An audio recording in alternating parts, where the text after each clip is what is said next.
ஹல்லேலூயா. Christmas ஓகேங்களா? அப்ப நாம சந்தோஷத்தோட இருக்கிறதா அவருக்கு என்ன பிரியமான காரியமா இருக்கு. இன்னைக்கு அநேகர் இருக்காங்க, அநேகர் சபைகள் கூட அநேகர் இருக்காங்க, அநேகர் இடத்துல வந்து கிறிஸ்துமஸ் விழா அங்கங்க கொண்டாடிக்கிட்டு இருக்காங்க. இந்த சந்தோஷத்தை நம்ம எவ்வளவு வெளிப்படுத்த முடியுமோ அவ்வளவுக்கு வெளிப்படுத்தணும். ஹல்லேலூயா. சரி, நம்ம வாசிப்போமா? 2:1 மத்தேயு. ஏரோது ராஜாவின் நாட்களில் யூதேயாவில் உள்ள பெத்லகேமில் இயேசு பிறந்த பொழுது. போதும். சரி, நாம இன்னைக்கு வந்து என்ன பண்ணோம்னா இயேசு கிறிஸ்து பிறப்பை குறித்து தான் நம்ம இந்த கிறிஸ்துமஸ்ல எப்பவுமே பார்ப்போம். இன்னைக்கு நம்ம அதை தான் பார்க்கிறோம். இன்னைக்கு இதுல பாத்தீங்கன்னா இந்த ஒரு வசனத்தை தான் நாம என்ன பண்ண போறோம், தியானிக்க போறோம். நல்ல கவனமா கேளுங்க. ஒவ்வொரு வார்த்தையிலும் அநேக அர்த்தங்கள் இருக்கு. நம்ம ஒவ்வொரு வார்த்தையை குறித்து தான் நம்ம தியானிக்க போறோம். இன்னைக்கு பாருங்க, இயேசு கிறிஸ்து பிறந்தார். இயேசு கிறிஸ்து எதுக்காக பிறந்தார்? நம்ம எல்லாம் ரட்சிக்கிறதுக்கு, அந்த ரட்சிப்பை கொடுக்கிறதுக்காக குமாரனை பிதா அனுப்பினார். மானிடனா அனுப்பினாரு.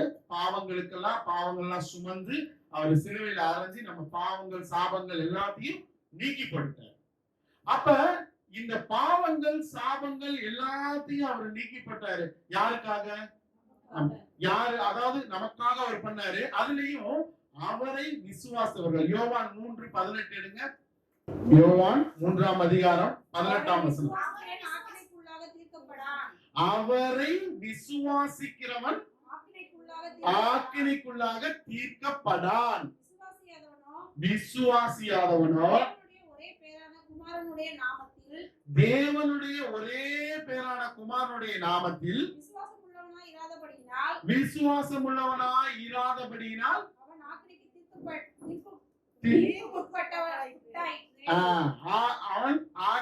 தீர்ப்புக்குட்பட்டாயிற்று. அப்ப தேவனை விசுவாசிக்கிறவங்களுக்கு எது இல்ல? ஆக்கினை கிடையாது. தேவனை விசுவாசிக்காதவங்களுக்கு உண்டு. அப்ப தேவனை விசுவாசிக்கிறவங்க எப்படி இருந்தாலும் என்ன பண்ணுவாங்க? ஆண்டவரை ஏற்றுக்கொண்டு ஞானஸ்தானம் எடுத்து ஆண்டவரோட அப்பா பிள்ளை உறவுக்குள்ள வந்துருவாங்க. இன்னைக்கு நாம இங்க இருக்கோம், இன்னும் எவ்வளவு பேர் ஞானஸ்தானம் எடுக்கலன்னு தெரியல. ஆனா நாம இந்த உலகத்துல நம்ம சர்ச்சில் ஒரு 4 பேர் இருக்காங்கன்னா வெளியில பாத்தீங்கன்னா அநேகர் இருக்காங்க.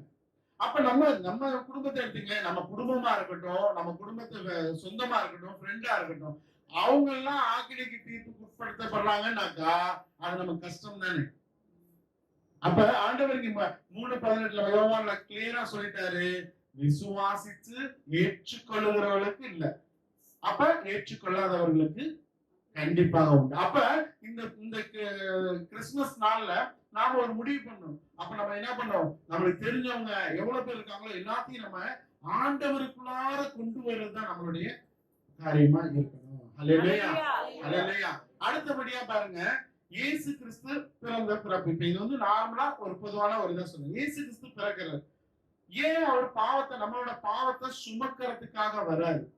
அப்ப சுமக்கிறதுக்காக வரவரு எப்ப பாவம் வந்துச்சு? ஆதாம் ஆரம்பத்திலேயே என்ன ஆயிடுச்சு, அந்த மீறுதல் வந்தவொடனே பாவம் வந்துருச்சு. அப்பவே பாவம் வந்துருச்சு. அப்ப ஆண்டவர் வந்து என்ன பண்ணாரு, அதற்காக இந்த வசனத்தை பாருங்க, கலாத்தியர் 4:5 வாசிங்க. காலம் நிறைவேறின போது ஸ்ரீனிடத்தில் பிறந்தவரும் நியாயப்பிரமாணத்திற்கு கீழானவருமாகிய தம்முடைய குமாரனை தேவன் அனுப்பினார். ஹல்லேலூயா, ஹல்லேலூயா. இத முதல் வரி மட்டும் திரும்ப படிங்க. காலம் நிறைவேறின போது. நல்லா கவனிங்க, நல்லா கவனிங்க. அதாவது காலம் நிறைவேறின போதுதான் அவர் அனுப்பினார். இப்ப பாருங்க, ஆதாம் வந்து பாவம் பண்ணான். அந்த பாவம் பண்ண உடனே என்ன ஆயிடுச்சு, மனுக்குலம் சபிக்கப்பட்டுருச்சு, பாவத்துல விழுந்துருச்சு. ஏன் ஆண்டவர் அப்ப அனுப்பல? ஏன் அடுத்தது அதுக்கப்புறம் நோவா காலத்துல ஏன் ஆண்டவர் அனுப்பல? ஏன் அடுத்தது ஆபிரகாம் விசுவாசத்தின் தந்தை, ஏன் அவர் காலத்துல அனுப்பல? அது 3 பிதாக்களையும் பாருங்க, ஆபிரகாமா இருக்கட்டும், ஈசாக்கா இருக்கட்டும், யாக்கோபா இருக்கட்டும், ஏன் அப்ப ஆண்டவர் அனுப்பல? அதை விட இன்னொன்னு பாத்தீங்கன்னா, கடைசியில தாவீது ராஜா வந்துட்டார். நல்ல ராஜா, ஆண்டவர் ராஜா. இதுல ஏன் அப்பயும் ஆண்டவர் அனுப்பல? காலம் நிறைவேறின பொழுது அனுப்பினார். அல்லேலூயா, அல்லேலூயா. இத்தனை எவ்வளவோ பேர் வந்தாங்க, எவ்வளவோ 1000 வருடங்களுக்கு மேல ஆயிடுச்சு. அத்தனை வருஷத்துக்கு அப்புறமும் அவர் அனுப்பல. ஆனா காலம் அவர் திட்டம் தீட்டி வச்சிருக்காரு. இந்த நேரத்துல என் பிள்ளையை அனுப்புவேன், இந்த நேரத்துல என் பிள்ளை மக்களுக்காக ஜீவனை கொடுக்கணும், மரிக்கணும், அடிக்கப்படணும், சிலுவையில நொறுக்கப்படணும், உடம்ப போட்டு கிழிச்சு எடுக்கணும், எல்லாமே என்ன அவர் ஏற்கனவே திட்டம் தீட்டி வச்சுட்டார். இந்த வருஷம் நடக்கணும், இப்ப நடக்கணும்ன்றது ஏற்கனவே அவர் நிறைவேற்றப்பட்ட ஒன்று. அவர் இவ்வளவு கால தாமதம் ஆச்சு. இன்னைக்கு நம்ம என்ன பண்றோம்? ஒரு வீடு கட்டணும்னு வச்சுங்க, ஒரு எக்ஸாம்பிளுக்கு, ஆண்டவரே எனக்கு வீடு கட்டணும், சீக்கிரமா வீடு வரணும், எனக்கு உடனே கொடுங்க உடனே கொடுங்க, நம்ம ஜெபம் பண்றோம். அந்த ஜெபம் போக போக என்ன ஆகுது? இப்ப ஒரு 2 வருஷமா ஜெபம் பண்றீங்கன்னு வச்சுங்க, அப்படியே சோர்ந்துடும். ஆண்டவர் சித்தம் இல்லைன்னு நினைக்கிறோம், அப்படிதானே சொல்லுவோம். வீடுன்னு நான் எல்லா விஷயத்துக்குமே சொல்றேன். ஒரு எக்ஸாம்பிளுக்கு வீடு 2 வருஷமா நம்ம ஆர்வமா அந்த நம்ம வேலை செய்யணும், அந்த பிஎஃப் காசு லோன் வரும், அது ஒரு இது வரும், நம்ம என்ன பண்ணுவோம்? ஒரு முடிவு பண்ணி ரெடி பண்ணி ஆண்டவர் கொடுத்துருவாரு அப்படின்ற ஒரு எண்ணத்துல இருப்போம். ஆனா அந்த காலம் தாமதிக்கும் பொழுது மனசுல என்ன ஆகும்? ஒரு சோர்வு வந்துடும். அந்த சோர்வு வரும் பொழுது நம்மளால அதை செயல்படுத்த முடியாது. நம்ம எண்ணங்கள் என்ன ஆகும்னாக்கா, இந்த காலம் நிறைவேறும் அப்படின்ற பட்ச மனுஷன், நான் ஓப்பனா சொல்ல, நம்ம மனுஷங்க தானே, நம்மளுக்கு நம்ம ஒரு 2 விஷயத்துல நம்ம ரொம்ப மனசு கஷ்டப்படுவோம். என்ன விஷயம் சொல்லுங்க? கேட்டது கிடைக்கலன்றது அது ஒண்ணுதான், தாமதம். இப்ப இழுத்துக்கிட்டே போகுது அப்படின்ற பட்சம் ஒரு சோர்வு வந்துடும். இன்னொன்னு, நாம ஒரு மனுஷனை நம்பி இருக்கோம், நல்லா பழகுறோம், நல்லா இருக்கோம்னு வச்சுங்க, அந்த மனுஷங்க புறக்கணிக்கிறாங்க பாத்தீங்களா, அது நம்மளால தாங்க முடியாது. ஐயோ என்னடா இவ்வளவு தூரம் நம்ம பழகணும், இப்படிலாம் பேசணும், ஆனா நம்மள திடீர்னு புறக்கணிச்சிட்டாங்களே. இந்த 2 காரியமும் மனுஷனை ரொம்ப படுத்தும். அல்லேலூயா. மனுஷங்க ஒரு சில இடத்துல நல்லா பழகும் பொழுது, இப்ப ஒரு பழகதான் நமக்கு புரியும். அப்ப நல்லா ஒன்னா இருக்கிறவங்க திடீர்னு புறமை தள்ளிடுவாங்க. இயேசு கிறிஸ்து எடுத்துங்க, எல்லாரும் ஒரு பேச்சு கேட்டாங்க, சாப்பாடு கொடுக்க நல்லா இருக்கு, 5 அப்ப மீன், ஆனா புறக்கணிச்சிட்டாங்க. சிறுவையில் அறையறதுக்கு என்ன பண்ணாங்க? அழங்க, அவரே அந்த ராஜாவே மன்னிச்சு விட்டுருவோமானாக்கா, அடிங்க. அப்ப அந்த மக்கள் நிலைமை, அப்ப ஆண்டவர் எவ்வளவு துக்கப்பட்டிருக்காரு. இன்னைக்கு நம்ம இந்த உலகத்துல நம்ம மக்களை நம்மளை புறக்கணிக்கிறாங்க, நம்ம வேதனை இருக்கு. அப்ப அவரு வானத்தையும் பூமியும் படைத்த பிதா, அவருடைய குமாரன், சொந்த குமாரனை அனுப்பியிருக்காரு. அப்ப எல்லாராலும் புறக்கணிக்கப்படுறோம், நமக்கு எவ்வளவு வேதனை இருக்கும். அதோட மாத்திரம் இல்ல, நீங்க அடுத்த சொன்ன மாதிரி ஒரு காரியத்தை எதிர்பார்த்திருக்கோம், காத்திருப்பு வரும், கடைசியில் என்ன ஆகும்? வந்துரும் நினைக்கிறேன், அப்படி வந்துரும். அல்லேலூயா. ஆனா ஒண்ணு நல்லா புரிஞ்சுங்க, தேவனிடத்துல ஒண்ணு கேட்டீங்கன்னா நீங்க அதை பிடித்து கொண்டு வைராக்கியமா விசுவாசத்தோடு ஆண்டவர் எனக்கு கொடுத்தா நினைச்சீங்கன்னா வந்துடும். ஆனாலும் கால தாமதம் வரும். ஏன்னா ஒரு பிள்ளை இயேசு கிறிஸ்துவையே பூமியில நம்மளுக்காக பலியிடுறதுக்கு அவர் எத்தனை 1000 வருஷங்கள் காத்திருக்காரு பாருங்க. ஒவ்வொரு பிரச்சனையா வந்துட்டு இருக்கு, ஒவ்வொரு ராஜா வரான். சரி தாவீது நல்ல மனுஷன், எனக்காக பல தீர்க்க தரிசனம் எல்லாம் சொன்னவன், அவனுக்கு பிள்ளையா பிறக்கட்டும் ஆண்டவர் பண்ணலையே. தாவீது சொன்னார்ல, இயேசு கிறிஸ்து வருவது எல்லாத்தையும் நிறைய தீர்க்க தரிசனம் அவர் உரைச்சிருக்காரு. ஆனா அவரு சந்ததியில வந்தாரு, பின்னாடி அவருக்கு பிள்ளையா வரலையே.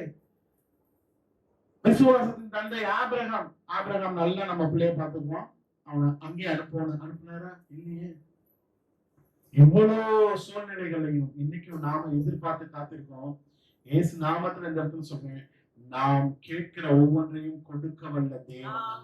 அல்லேலூயா. அவர் தடுக்க மாட்டாரு, அவர் கொடுக்கதான் இருக்காரு. ஆனா நாம என்ன பண்றோம்னா, நம்ம சோர்ந்துடுறோம், கிடைக்கலன்னு. அந்த நிலைமைக்கு வரக்கூடாது. அப்ப மனுஷனோட 2 இது. அதே மாதிரி இத காத்திருந்து வரலன்னா நம்ம என்ன தெரியுங்களா சொல்லிடுவோம்? அடுத்தது, ஒருவேளை ஆண்டவருக்கு சித்தம் இல்லைன்னு நினைக்கிறேன் அப்படின்ற ஒரு போடப்பட்டுருவோம். இப்ப நீங்க ஆசீர்வாதமா ஒரு வீடு கட்டி இருக்கோம் அப்படின்றீங்க, நியாயமான முறைக்கு ஆண்டவர் செய்வார். அல்லேலூயா, அல்லேலூயா. பக்கத்து வீட்டுக்காரன் என்னை திட்டிக்கிட்டே இருக்கான், அவன் சாவணும்னாக்கா அதெல்லாம் ஆண்டவர் செய்ய மாட்டான். ஏன்? நீதியின் தேவன் அவர். நீங்க என்ன பண்றீங்க, நம்ம பிள்ளைங்க நல்லா இருக்கணும்ன்றதுக்கு தான் பண்றாரு தவிர நம்ம கேட்கிற எல்லாத்தையும் பண்றது இல்ல. நாம வீடு கட்டணும்ன்றது என்னது, ஒரு ஆசீர்வாதம். அந்த பிளெஸிங்க தேவன் எப்படி கொடுக்காம இருப்பாரு? கண்டிப்பா கொடுப்பாரு. ஆனா இப்ப ஒரு எக்ஸாம்பிளுக்கு நான் இருக்கேன், என் பிள்ளை இருக்கு, என் பிள்ளை ஒரு 6வது 7வது படிக்கிறான். அவன் என்ன சொல்றான், 1.5 லட்சம் ரூபாய்க்கு பைக் வேணுங்கிறான். 2 விஷயம் நல்லா புரிஞ்சுங்க. அவன் கேட்கிறான், என் பிள்ளை எனக்கு பண்றதுக்கு ஆசை இருக்கு, ஆனா நான் உடனே பண்ணல. அல்லேலூயா. உடனே பண்ணல. அதுதான் சித்தத்துல ரெண்டு விஷயம் உண்டு. சித்தம், தேவனுடைய சித்தம்னாக்கா 2 விஷயம் உண்டு. முதல் ஒண்ணு டிசிஷன். டிசிஷன் என்ன? தீர்மானம் எடுக்கிறது. அல்லேலூயா. ரெண்டாவது ஒண்ணு வில், அதாவது விருப்பம். 2 விஷயம் உண்டு. இப்ப உங்க பிள்ளை உங்கள்கிட்ட பைக் கேட்கிறான் போது ஃபர்ஸ்ட் வர என்ன வரும்? விருப்பம் வரும். என் பிள்ளைக்கு நான் வாங்கி தருவேன்றீங்க பாத்தீங்கன்னா, அதான் விருப்பம். இப்ப இது என் பிள்ளைக்கு நான் இந்த மாசம் சம்பளத்துல வாங்கி தரேன், இல்ல இந்த மாசம் இந்த வருஷத்துல இந்த அரியர் பணம் போனஸ் பணம் வரும் அதுல வாங்கி தரேன்றீங்களா, அது டிசிஷன். அல்லேலூயா. ஆண்டவர் உங்க விருப்பத்தை, உங்க ஜெபத்தை ஆண்டவர் கேட்டுட்டாரு, அவருக்கு விருப்பம் உண்டு. ஆனா அந்த விருப்பத்தை அவர் டிசிஷன் எடுத்து நிறைவேற்றுறதுக்கு சில காலம் உண்டு. அல்லேலூயா. சில குறிப்பிட்ட காலம், அந்த கேப் உண்டு. அப்ப அவருக்கு நிச்சயமா அவர் செய்வார். அப்பதான் நம்ம என்ன பண்றோம், அவரு கேட்டதெல்லாம் செஞ்சிருவாரா, பண்ணிடுவாருன்னா அப்போஸ்தலர் 10ஆம் அதிகாரம் 38 எடுங்க. தேவன் பரிசுத்தாவியினாலும் வல்லமையினாலும் அபிஷேகம் பண்ணினார். தேவன் அவருடைய கூட இருந்தபடினாலே நன்மை செய்கிறவராயும் பிசாசின் வல்லமையில் அகப்பட்ட யாவரையும் குணப்படுத்துவார், சுற்றி திரிந்தார். அப்ப இதுல முக்கியம் என்னன்னா, நன்மை செய்கிறவராய், அவர் நன்மைகளின் தேவன். அல்லேலூயா. அப்ப அவருடைய பிள்ளைங்க நீங்க நன்மையானதை நினைக்கும் பொழுது, நன்மையானதை வேண்டும் பொழுது நிச்சயமா செய்வார். நான் முன்னாடி சொன்ன மாதிரி, எனக்கு அவங்க எதிரி ஆயிட்டாங்க, அவங்க இந்த மாதிரி பண்ணிட்டாங்க, அவங்க அதாவது ஏதாவது ஒரு தப்பாவே நெகட்டிவிட்டி, அவங்க சாகணும், அவங்க பண்ணணும், அவங்க அடிப்பணும், இதெல்லாம் நம்ம பேசணும்னாக்க ஆண்டவர் செய்ய மாட்டேங்க. அல்லேலூயா. அவர் ஏன்னா நன்மைகளின் தேவன்.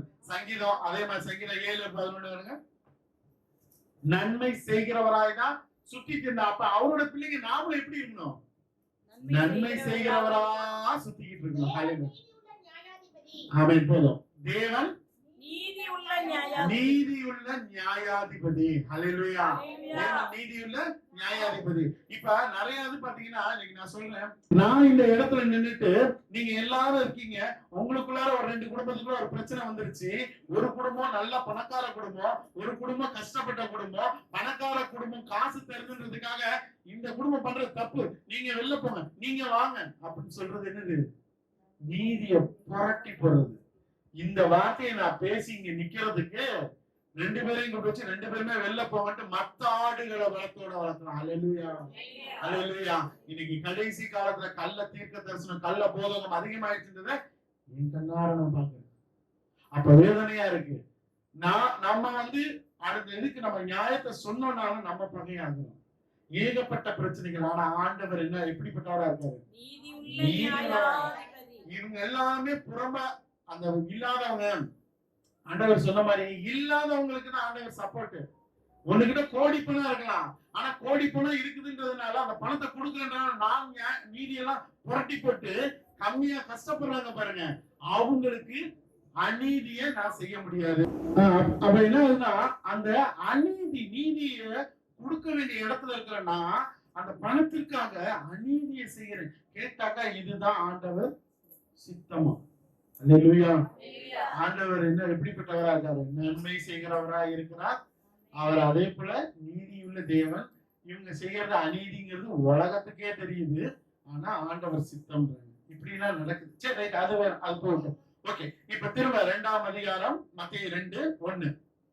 இயேசு கிறிஸ்து அவருடைய பிறப்பை குறிச்சு நாம பாக்குறோம்.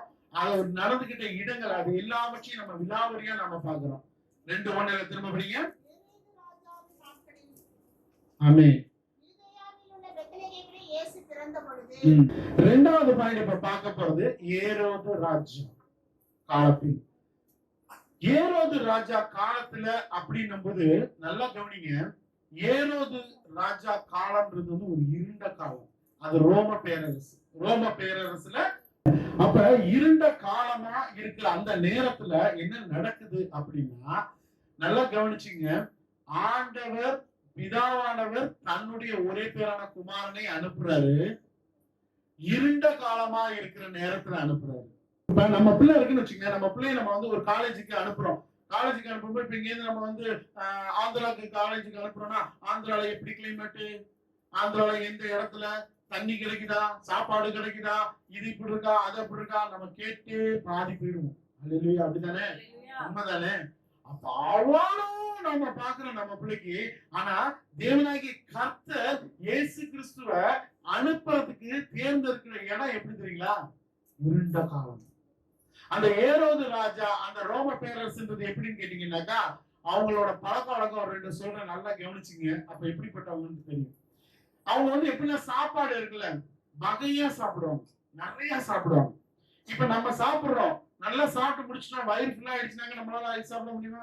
ஒரு மனுஷன் வந்து போதும் அப்படின்றது சாப்பாடு மட்டும்தான். பணம் கொடுத்தா இன்னும் ஒரு 10,000 கொடுத்தா நல்லா இருக்கும், இன்னும் 2 பவுன் வந்தா நல்லா இருக்கும், அதனால யோசிப்பான்.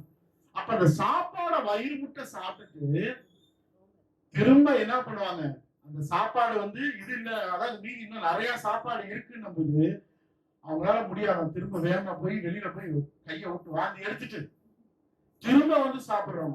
அப்படிப்பட்ட ரோம பேரரசு ஆண்டுகிட்டு இருந்த அந்த காலம். அந்த ரோமரோட அந்த பழக்க வழக்கம் அப்படி இருந்தது.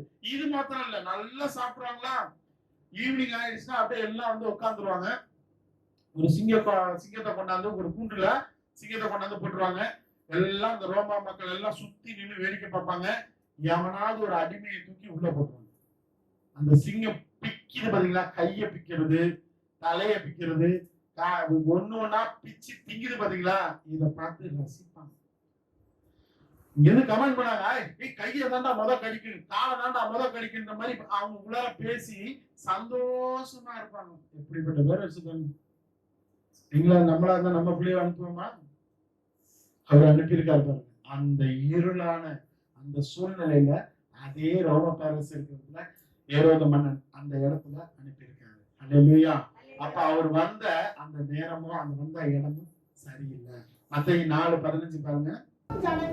இருளில் இருக்கும் ஜனங்கள் பெரிய வெளிச்சத்தை கண்டார்கள். எப்போ? அந்த இருளில் இருந்த அந்த இடத்துல மரியாள் மூலமா இயேசு கிறிஸ்து பிறந்த உடனே அந்த இருள் நீங்கி வெளிச்சம் உதயமானது. அல்லேலூயா. அந்த வெளிச்சம் வரத்துக்கு தான் ஆண்டவர் வந்து இருளையே தேர்ந்தெடுத்தார். இன்னைக்கு நம்மள வந்து இந்த இடத்த இப்ப ஒண்ணும் இல்ல, இந்த வாழவந்தாங்கோட்டை அப்படின்ற இடத்துல நாம இருக்கிறோம். ஓகே, என்னோட ஐடி ப்ரூஃப் எல்லாம் கொடுங்க. நீங்க எந்த ஏரியா? வாழ வாங்கிட்டு போயிட்டீங்க. என்ன அது, என்னடா தப்பு பண்ண, நாங்க 2 பேரும் புலம்புறோம் என்னங்க அப்படின்னா, அந்த ஏரியால கொடுக்க கூடாதுன்னு ரெட் அலர்ட் மழை இயற்கைக்கு தான் போடுவாங்க. மழை வரப்போது ரெட் அலர்ட்னு நம்ம ஏரியாவுக்கு போட்டுருக்காங்க. அல்லேலூயா. ஆனா அந்த மாதிரி ஏரியாவுல நம்மள ஆண்டவர் இங்க பிறக்க வச்சு வளர்க்க வச்சிருக்க அப்படிங்களா? எதுக்காக? மாத்துறதுக்கு. அல்லேலூயா. நாம இந்த இடத்துக்கு வந்திருக்கோம்னாக்காவே இயேசு கிறிஸ்து நம்ம தகப்பன் இயேசு கிறிஸ்து எப்படி இருளான இடத்திற்கு போய் அந்த இடம் வெளிச்சம் வந்ததோ, இன்னைக்கு நாம எல்லாம் இங்க இருக்கிறதுனால இயேசு நாமத்துல இன்னும் 1 வருஷத்துக்கு 2 வருஷத்துக்குள்ளார இந்த ஏரியானாவே எல்லாம் வந்து கும்பிடுற மாதிரி ஒண்ணு. அல்லேலூயா. ஏன்னா நாம யார வச்சிருக்கோம்? ஜீவனுள்ள தேவனை நாம சுமந்து இருக்கோம். அப்ப அந்த ஜீவனுள்ள தேவன் நமக்குள்ள இருக்காருன்ற பட்சத்துல நாம என்ன நம்மளால முடியாது, நாம தான் மாத்தணும். மீண்டும் வாசிங்க சிஸ்டர். ஆமென். மரண இருள். ஆனா நான் சொன்ன பாத்தீங்களா, ரோம பேரரசு எப்படி இருக்கு? மரண இருள். அதுலயும் மரண இருள். ஆனா அவங்க ஒவ்வொருத்தரும் ஒரு நாளைக்கு 2 பேரும் அந்த கறி வெட்டுற மாதிரி தூக்கி போட்டு அவங்க சந்தோஷமா என்ஜாய் பண்றாங்கன்னா, எப்படிப்பட்ட இடத்துல ஆண்டவர் அனுப்பியிருக்காரு பாத்தீங்களா? அப்பா வந்து பிள்ளைய என்ன பண்றாரு, நீ போ அங்க அப்படின்ட்டு. அல்லேலூயா. அல்லேலூயா. நாம ஆண்டவர் சொன்ன முதல் இது காத்திருப்பு. ஒவ்வொரு விஷயத்துக்கும் நாம காத்திருப்பு ரொம்ப ரொம்ப ரொம்ப ரொம்ப முக்கியமா தேவை. நாம அந்த காத்திருக்கிற அந்த பீரியட்ல, அது வெயிட்டிங் பீரியட் தான் நமக்கு. அந்த பீரியட்ல அந்த சூழ்நிலை என்ன வேற மாதிரி இருக்கும், பார்க்க கூடாது. நடக்கவே நடக்காது, நீங்க ஜெபிச்சு நடக்காதுங்க அப்படின்ற அளவுக்கு இருக்கும். கண்ணை மூடி சொல்ற அளவுக்கு இருக்கும். நாம அதை பார்க்க கூடாது. ஹல்லேலூயா. ஹல்லேலூயா. அந்த காலம் இருண்ட காலமா இருந்தாலும் அதை வெளிச்சத்துக்கு கொண்டு வரக்கூடிய தேவன் நம்மோடு இருக்கிறார். ஹல்லேலூயா. ஹல்லேலூயா. ஹல்லேலூயா. அப்ப ஒண்ணு நல்லா புரிஞ்சுச்சா? இருண்ட காலம்ன்றது என்னது? ரோம பேரரசு அது இருந்த அந்த அந்த கொடூரமான ஆட்சி, அந்த உலகத்துக்கே இருளா இருந்தது. ஆனா தேவன் பிறந்ததுக்கு அப்புறம் மத்தியில சொல்லப்பட்ட பிறகு சொல்லப்பட்ட போல தேவன் பிறந்ததுக்கு பிறகு அது என்னாச்சு? ஒரு வெளிச்சம் உண்டாயிற்று. ஆமென். ஹல்லேலூயா. ஹல்லேலூயா. அடுத்தது இன்னொரு முக்கியமான விஷயம். மத்தேயு 2:1 திரும்ப வாசிப்போம். ஏரோது ராஜாவின் நாட்களில் யூதேயாவில் உள்ள பெத்லகேமிலே இயேசு பிறந்த பொழுது பெத்லகேமிலே இடம் என்னது? பெத்லகேம். பெத்லகேம். பெத்லகேம் எவ்வளவு பெரிய ஊரு? சின்ன ஒரு குட்டி ஊரு. குட்டி கூட சொல்ல முடியாது. யோசுவா காலத்துல ஆண்டவர் எல்லாத்துக்கும் பிரிச்சு கொடுக்கும் போது அந்த பேரே இல்ல. ஒரு கிராமத்திலேயும் குக்கிராமம் சொல்லுவாங்கல்ல, அந்த மாதிரியான ஒரு மோசமான இடம். மீகா 5:2 வாசிப்போம். மீகா 5:2. எப்ராத்தா என்னப்பட்ட பெத்லகேமே, பெத்லகேமே. யூதேயாவில் உள்ள ஆயிரங்களுக்குள்ள ஆ, சிறிதாயிருந்தும் ஓகே ஓகே போதும். யூதேயாவில் உள்ள ஆயிரங்களுக்குள்ளே சிறியதாயிருந்தும். நல்லா கவனிங்க. அந்த யூதேயான்ற அந்த பட்டணத்துல 1000 கிராமம் இருக்குன்னா இது 1000வது கிராமமா? புரியுதுங்களா? யூதேயாவுல 1000 ஊர் இருக்குன்னா அதுலயே சின்ன ஊரு எது? பெத்லகேம். அப்ப பெத்லகேம்ல அவர் வந்த காலத்துல கூட பாருங்க, அந்த ஊரு கூட எவ்வளவு பெரிய ஊர்ல எல்லாம் அனுப்பல. ஆண்டவர் நினைச்சிருந்தா இஸ்ரேலையே இல்ல மெயினான சிட்டி எது பேர் அந்த அளவுக்கு இல்லாத இடத்துலதான் ஆண்டவர் தன் பிள்ளை மகனை அங்க அனுப்புனாரு அப்படின்னு பாக்குறோம். அதே மாதிரி பாத்தீங்கன்னா இப்ப நல்லா தெரிஞ்சுங்க, ஆண்டவர் உங்களை உயர்த்தணும்னு நினைச்சா நீங்க பெரிய இடத்துல இருக்கணும்ன்ற அவசியமே இல்லை. நீங்க சின்ன கிராமத்துல ஒண்ணுமே இல்லாம, படிப்பறிவு இல்லாம, பணம் காசு இல்லாம, சொந்தம் இல்லாம, அனாதையா எப்படி இருக்குமோ அது தேவை. எங்க இருந்தாலும் உயர்த்துகிறவர் நம்மோட இருக்கிறார். ஆமென். ஹல்லேலூயா. அப்ப இந்த 3வது இடம் பெத்லகேம்ன்றது வந்து ரொம்ப ரொம்ப ரொம்ப ரொம்ப சின்ன ஊரு. பேர் சொல்ற அளவுக்கே இல்ல. ஒண்ணுமே இல்லாத இடம். பெரிய எவ்வளவு பெரிய பட்டணம் தான் இருக்கு. அந்த பட்டணத்துக்கு எல்லாம் அனுப்பல. எவ்வளவோ சந்ததியில வந்த ராஜாக்கள் இருந்தாங்க, அவங்க கூட எல்லாம் அனுப்பல. ஹல்லேலூயா. ஹல்லேலூயா. நாம இன்னைக்கு ஒவ்வொரு ஆண்டவர் இதுக்கு நமக்கா செய்வாரு, இது நமக்கு வரும், அது நமக்கு வரும்ட்டு நாம எதிர்பார்க்கிறோம். தாமதம் வருவது வந்து இயல்பு. நாம அதுல இருந்து விடுபட்ட கூடாது. இதுல பிசாசு கிரியை வேற இருக்கும். இதெல்லாம் இப்படி பண்ணாதீங்க, இதெல்லாம் நடக்காது, இது ஆண்டவர் சித்தம் இல்ல அப்படிலாம். தேவன் ஆனா ஒண்ணு உறுதியா சொன்னேன், ஆண்டவர் நன்மைகளின் தேவன், நன்மை செய்கிறவராய் சுற்றிட்டு இருந்தார். நீதியுள்ள நியாயாதிபதி. அப்ப நீதி உள்ளதை நீங்க கேளுங்க, ஆண்டவர் நிச்சயமா கொடுப்பார். ஹல்லேலூயா. புதிய ஏற்பாடுக்கும் பழைய ஏற்பாடுக்கும், புதிய ஏற்பாடுல வந்து வித்தியாசமான முறையில ஆண்டவர், இப்ப நம்ம எந்த காலத்துல இருக்கோம்? பழைய ஏற்பாடு முடிஞ்சு புதிய ஏற்பாடு ஆவியானவர் காலத்துல நாம இருக்கிறோம். ஆனா புதிய ஏற்பாடுல மீகா 5:2 திரும்ப படிங்க. எப்ராத்தா என்னப்பட்ட பெத்லகேமே, நீ யூதேயாவில் உள்ள ஆயிரங்களுக்குள்ளே சிறியதாயிருந்தும். சரி, ஆயிரங்களில் சிறிதாய் இருந்தும் சொல்லிட்டார். இப்ப எப்ராத்தானா என்னது? இப்ப ஒரு ஊர் இருக்கு, பெத்லகேம்ன்ற ஊர் பின்னாடிதான் பேர் வந்துச்சு. அதுக்கு முன்னாடி இருந்த பேர் என்னது? எப்ராத்தா. எப்ராத்தா.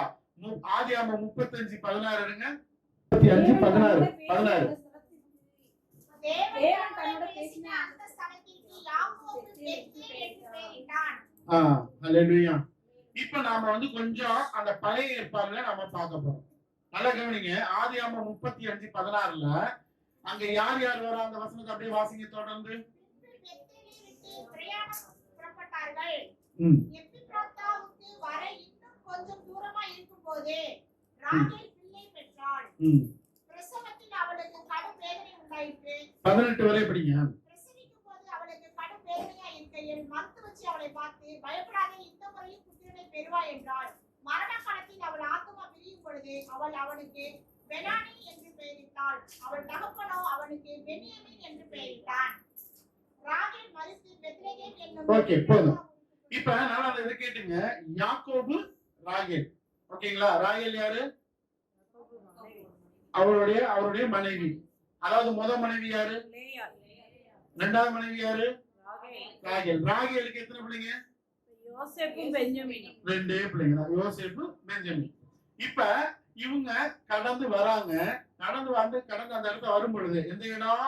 எப்ராத்தா வரும் பொழுது இவளுக்கு பிரசவ வேதனை வந்துருச்சு. வலி தாங்க முடியல. அப்ப என்ன ஆகுது? அவ அந்த பிரசவ காலத்துல ரொம்ப கஷ்டப்படுறா அப்படின்னு போட்டிருக்கு. அந்த பைபிள்ல சொல்லப்படுற ரொம்ப வேதனை. அப்ப கூட அந்த மருத்துவச்சிங்க என்ன சொல்றாங்க?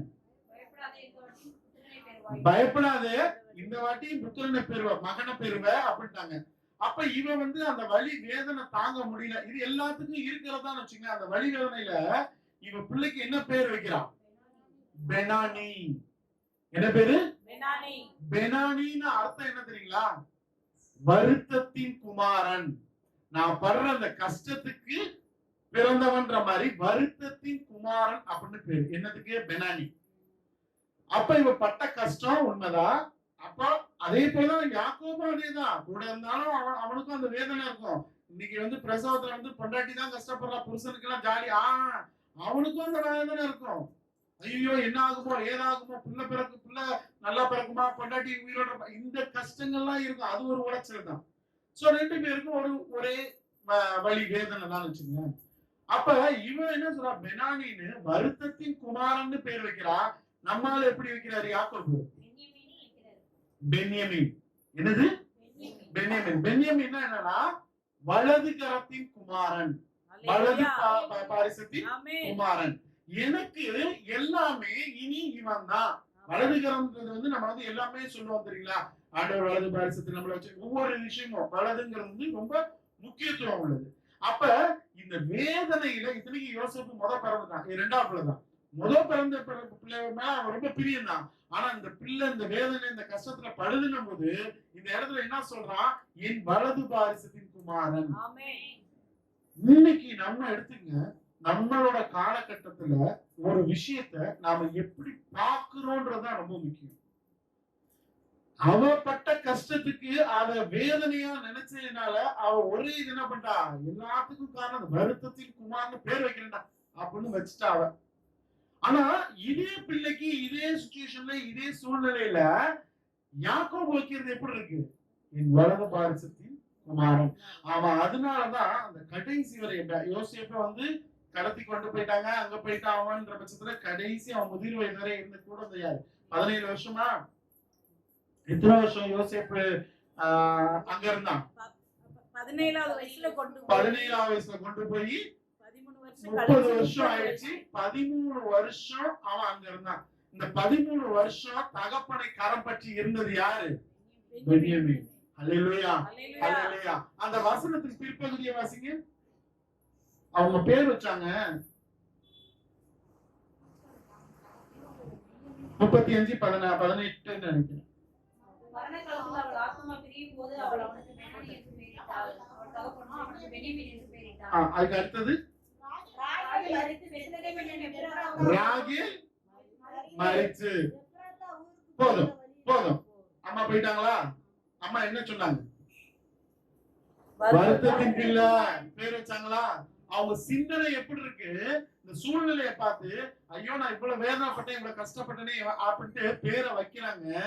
அடுத்த வசனத்துல என்ன ஆயிடுச்சு? மரிச்சிட்டாங்க. இவர் என்ன சொன்னாரு? என் வலது பாரிசத்தின் குமாரன் சொன்னாரு.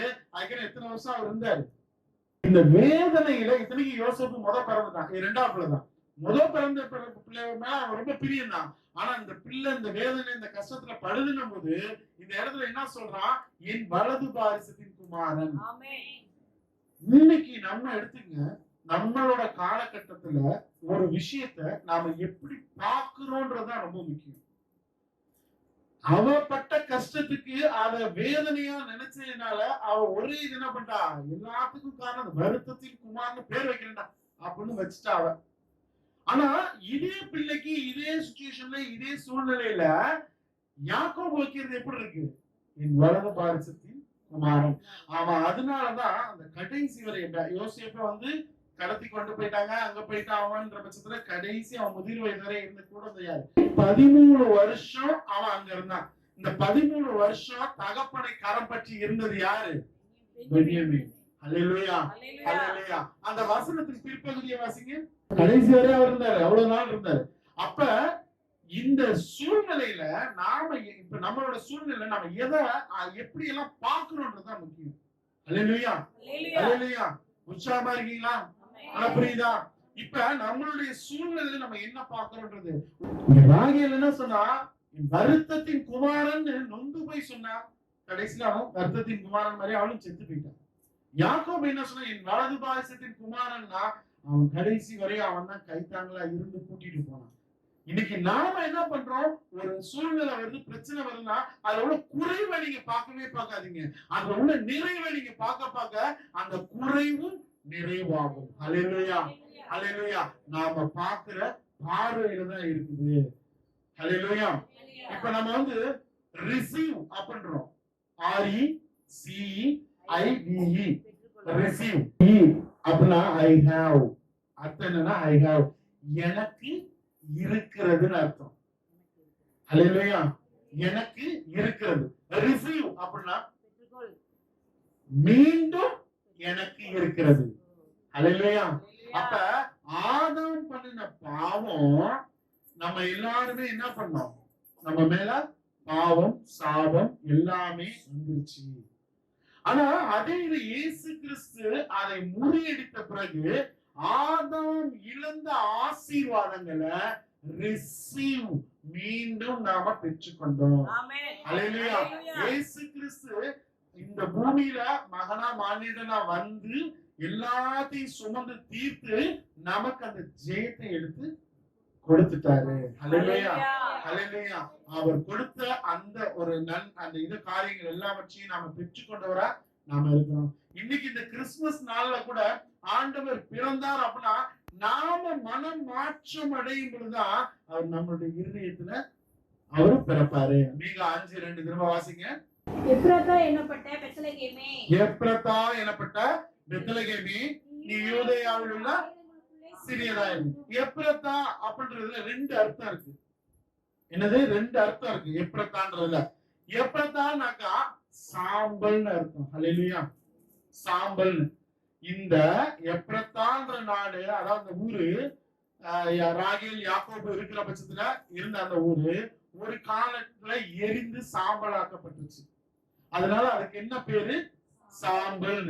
அதே எப்ராத்தாக்கு ஒரு பேரு, இன்னொரு பேர் வந்துச்சு. அல்லேலூயா. இன்னொரு பேரு அது என்ன தெரியுங்களா? கனி நிறைந்த அப்படின்னு அர்த்தம். கனி நிறைந்தன்றது எப்ப வந்துச்சு தெரியுங்களா? இயேசு கிறிஸ்து பிறந்த பிறகு, இயேசு கிறிஸ்து அங்க சிலுவையில் அறையப்பட்ட பிறகு அந்த இடம் வந்து சாம்பல்ன்ற பேர் மாறி கனி நிறைந்த அப்படின்ற பேர் வந்துச்சு. இன்னைக்கு கனி நிறைந்துதானே இருக்கு. இயேசு கிறிஸ்து ஆண்டவர் வந்தாரு, அவர் கனி கொடுத்தார். அவர் மூலமாக 12 சீடர்கள் இருந்தாங்க. அந்த 12 சீடர்கள் பெருகி பெருகி பெருகி பெருகி பெருகி இன்னைக்கு நாமளும் அதை ஒண்ணா இருக்கோமா? நாமும் ஒரு கனியா இருக்கோமா? நம்ம மூலமா அநேக கனிகளை கொண்டு வர முடியுமா? அல்லேலூயா, அல்லேலூயா. ஆண்டவர் அதைத்தான் சொல்றாரு, கனி நிறைந்த, எப்படி சாம்பலாய் ஒன்றுக்கும் உதவாத இடமா கனி நிறைந்த கனி கொடுக்கிற இடமாக மாறியது. அந்த கனி இன்றும் பல நாடுகள் உலகம் முழுவதிலும் கனி கொடுத்து கொண்டே இருக்கிறது. அல்லேலூயா, அல்லேலூயா. நம்ம பார்த்த இப்ப 4 விஷயம் என்னது? ஏற்ற காலம் வரும் வரை ஆண்டவர் காத்திருப்பார். அல்லேலூயா. 2வது, நாம போற இடம், அவர் வந்த இடம் எந்த இடம்? மோசமான சூழ்நிலை. அந்த ரோம பேரரசுன்றது அவ்வளவு மோசமான பேரரசு. அந்த காலகட்டத்துல அவர் வராரு. 3வது, அவர் வந்த இடம் எப்ராத்தா அப்படின்னாக்கா பெத்லகேம். பெத்லகேம்னாக்கா அந்த சாம்பலான இடம், ஒன்றுக்கும் உதவாது. அந்த மாதிரியான இடத்துல சிறிய கிராமம்னு சொல்லப்பட்டிருக்கு. ஆயிரங்களில் சிறியதுன்னு சொல்லப்பட்டிருக்கு. அந்த ஆயிரங்களின் சிறிய இடத்துலதான் அவர் வந்தார். அல்லேலூயா. மோசமான இடம் எல்லாவற்றையும் மாற்றி போட்டு இன்னைக்கு எவ்வளவோ ஏகப்பட்ட கனிகள் நிறைந்த பூமியாக மாற்றி இருக்கிறார். அல்லேலூயா. மத்தேயு 2:6 வாசிக்கிறோம். யூதேயா தேசத்தில் உள்ள, யூதேயா தேசத்தில் உள்ள பெத்லகேமே, யூதாவின் பிரபுக்களில் நீ சிறியதல்ல, நீ சிறியதல்ல, நீ சிறியதல்ல. ஆமென். அங்க என்ன சொல்லிச்சு? சின்ன ஊர், ஆயிரங்களில கூட நீ சிறியவன். கடைசியில இருக்கிறது 1000வது இடமாச்சு. இங்க ஆண்டவர் என்ன சொல்றாரு? சிறியதல்ல. நீ சிறியதல்ல. ஆமென். இது எப்ப வந்தது? இயேசு கிறிஸ்து பிறந்து அவர் மரித்த பிறகு எழுதப்பட்ட அந்த புத்தகத்துல நீ சிறியதல்ல. ஹல்லேலூயா, ஹல்லேலூயா. வாசிப்போமா? நீ சிறியதல்ல.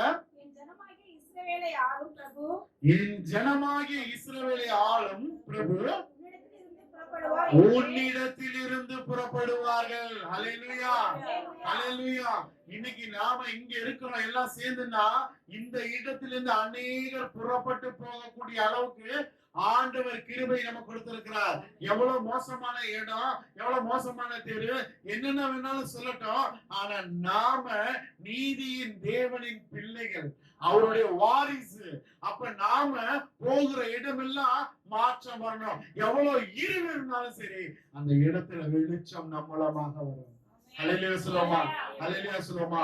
அப்படிப்பட்ட உன்னதமான தேவன் இந்த நாளில் பிறந்திருக்கிறார். வேற எங்கேயோ பிறக்கலங்க, நமக்குள்ள பிறந்திருக்கிறார். ஹல்லேலூயா, ஹல்லேலூயா. ரோமர் 7:18 வாசிப்போமா? அதை எப்படி எனில் என்னிடத்தில் அதாவது என் மாம்சத்தில் நன்மை வாசமா இருக்கிறதில்லை என்று நான் அறிந்திருக்கிறேன். நன்மை செய்ய வேண்டும் என்கிற விருப்பம் என்னிடத்தில் இருக்கிறது, நன்மை செய்வதோ என்னிடத்தில் இல்லை. நாமெல்லாம் என்ன சாதாரண மனுஷங்க தான். ஹல்லேலூயா, ஹல்லேலூயா. நாம மனசுல நம்ம நினைக்கலாம் நன்மை செய்யணும், நம்ம 4 பேருக்கு நல்லது செய்யணும், அதை பண்ண இதை பண்ண நம்ம நினைக்கலாம்.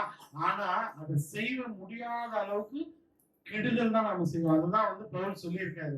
அப்ப இன்னைக்கு ஆண்டவர் அதுக்கு தான் மரித்தாலும் என்னுடைய சரீரத்தையும் ரத்தத்தையும் உங்களுக்கு கொடுத்தேன்னு. இன்னைக்கு அவருடைய ரத்தத்தையும் சரீரத்தையும் நாம திருவிருந்தா எடுக்கிறோம். திருவிருந்து சாதாரண இல்லைங்க. இன்னைக்கு சொல்றேங்க இருங்க, எங்க இருந்தாலும் எப்படி இருந்தாலும் எந்த சூழ்நிலையா இருந்தாலும் அந்த திருவிருந்து. ஏன் தெரியுங்களா? இந்த திருவிருந்து அப்படின்றது அவருடைய சரீரத்தையும் அவருடைய ரத்தத்தையும் நாம உட்கொள்றோம். அவருடைய ரத்தத்துல என்ன இருக்குன்னு இருக்காங்க? ஜீவன், உயிர் இருக்கு. அப்ப அந்த ரத்தத்தை நாம சாப்பிடுறோம். இப்ப ஆண்டவருடைய ரத்தத்தை ஏன் அவர் கொடுத்தாரு? ஆமென். அவருடைய சுபாவம் நமக்குள்ள வரணும். அவர் எவ்வளவு தாழ்மையா இருந்தாரு, எவ்வளவு அன்பா இருந்தாரு, எவ்வளவு பிரியமா இருந்தாரு, எவ்வளவு மக்களுக்கு நன்மை செய்கிறவரா இருந்தாரு. இந்த மாம்ச சிந்தைன்றது இல்லாம தேவ சிந்தை அப்படியே கொண்டு வந்து எப்படி எல்லாம் வாழணும், எப்படி எல்லாம் வாழக்கூடாதுங்கிறது நமக்கு என்ன சொல்லிருக்கு? வேதம் சொல்லியிருக்கு. ஹல்லேலூயா. அப்ப நாம எந்த விதத்துல அந்த திருவிருந்தை எடுக்கிறதுங்கிறது நமக்கு கொடுத்த பெரிய ஸ்லாக்கியம். அதை நம்ம மிஸ் பண்ணவே கூடாது. திருவிருந்து எடுக்க எடுக்க எடுக்க எடுக்க நம்மளுடைய கரை திரை எல்லாம் நீக்கப்பட்டுக்கிட்டே இருக்கும். ஹல்லேலூயா, ஹல்லேலூயா. அப்ப முதல்ல நாம என்ன பண்ணுவோம்? ஆண்டவரை ஏற்றுக்கொண்டு ரட்சிக்கப்படணும். ஆண்டவர் என்ன சொன்னார்? யோவான்ல என்ன சொன்னாரு? நீ விசுவாசிக்கிறவன் ஆக்கினி தீர்ப்புக்கு நீங்களாக்கி போயிடுவான். இது விசுவாசிக்காதவனாக்கா ஞானஸ்தானம் எடுத்து ஆண்டவரை ஏற்றுக்கொள்ளலைன்னாக்கா ஆக்கினி தீர்ப்பு உண்டுன்னு. அப்ப நாம ஆண்டவரோட ஒப்புரவாகி வந்துட்டோம்னாக்கா இந்த திருவிருந்து எடுக்காம இருக்கக்கூடாது. அதை எடுக்க எடுக்க நம்மளுடைய சுபாவங்கள் மாறும். ஹல்லேலூயா. சுபாவங்கள் நமக்கு முழுசா மாறி நம்ம மாம்சமான மனுஷனா இல்லாம தேவனை போல தேவ சிந்தையோட அவர் எப்படி எல்லாம் இருந்தாரு. ஒரு விஷயத்தை செய்யணும்னா கூட நம்ம டக்குன்னு யோசிப்போம், ஆண்டவர் இந்த மாதிரி பைபிள்ல பண்ணியிருக்காரா, அவர் செஞ்சிருக்காரா அப்படிங்கறத நம்ம யோசிக்க வைக்கணும். ஹல்லேலூயா. கொலோசியர் 1:27 கடைசியா வாசிச்சு முடிப்போமா? கிறிஸ்துவானவர் மகிமையின் நம்பிக்கையாக உங்களுக்குள் இருப்பதே அந்த ரகசியம். கிறிஸ்துவானவர் மகிமையின் நம்பிக்கையாக எங்க? எனக்குள் இருப்பது. எனக்குள், இங்க உங்களுக்குள்ளே அப்படின்னு இருக்கு. அப்ப நாம என்ன சொல்றோம்? ஒவ்வொருத்தரும் எனக்குள்ளே இருப்பது அந்த ரகசியம். ஹல்லேலூயா, ஹல்லேலூயா. கிறிஸ்து நமக்குள் இருக்கிறார்ன்ற பாத்தீங்களா? அந்த அந்த ஒரு ரகசியம் போதுங்க உங்களை எல்லாமே மாற்றும். ஹல்லேலூயா. அன்னை சொல்ல அதே மாதிரி இந்த கொலோசியர்ல சொன்ன மாதிரி இவங்க ஆண்டவர் பிள்ளைங்கன்னு. இப்ப என்ன பேசின பெருமை இல்ல, எனக்குள்ள இருக்கிற ஆண்டவருக்கு தான் பெருமை. ஹல்லேலூயா. உங்களுக்குள்ளேயே என்ன ஆயிடுச்சு? இன்னைக்கு ஆண்டவர் பிறந்திருக்கிறார். பிறந்திருக்கிற ஆண்டவரை அநேக கண்கள் பார்க்கணும். ஹல்லேலூயா. அநேக கண்கள் பார்க்க பார்க்க பார்க்க பார்க்க உங்களுடைய காரியங்கள் எல்லாமே மாற்றப்படும். இந்த 2023 கிறிஸ்துமஸ்ல நம்ம ஒரு முடிவு பண்ணுவோம், இனி அவர் அங்கெங்கெல்லாம் எனக்குள்ள இருக்காரு. கொலோசியர் 1:27 சொன்ன மாதிரி அவர் எனக்குள்ளே இருப்பது மகிமையின் ரகசியம். அப்ப எனக்குள்ள இருக்கா நம்ம பேச பேச சூழ்நிலை மாறும். எந்த காரியத்துக்காக காத்துனீங்களோ இனிமே உங்க காலம் தாமதிக்காது. நீங்க எதிர்பார்த்திருக்க முடிவை ஆண்டவர் கொடுக்க சித்தமா இருக்கிறார். அதை இன்றைக்கே முடிப்பார். ஹல்லேலூயா, ஹல்லேலூயா. அப்படியே ஜெபிப்போமா. எங்களோடு இருக்கிறதுக்காக நன்றிப்பா. நாங்க பிறந்த இடம், வளர்ந்த இடம், எங்களுடைய குடும்ப சூழ்நிலை எல்லாமே ரொம்ப மோசமானதா இருக்கலாம்ப்பா. ஆனாலும் நீர் எங்களை நேசிக்கிறீர். ஒன்றுமில்லாதவனை அப்பா நீர் ஏற்றி நடத்துகிற தேவன். அப்படியா நீ நடத்தி கொண்டிருக்கிற தயவுக்காக நாங்க நன்றி செலுத்துறோம்ப்பா. உங்களுடைய வல்ல கரத்துக்குள்ளாக எங்களை தாழ்த்துகிறோம். மீதமான நேரம் உங்களுடைய கரத்தில் இருக்கட்டும். இயேசுவின் நாமத்தில் ஜெபிக்கிறோம். ஜீவன நல்ல பிதாவே. ஆமென். ஹல்லேலூயா, ஹல்லேலூயா.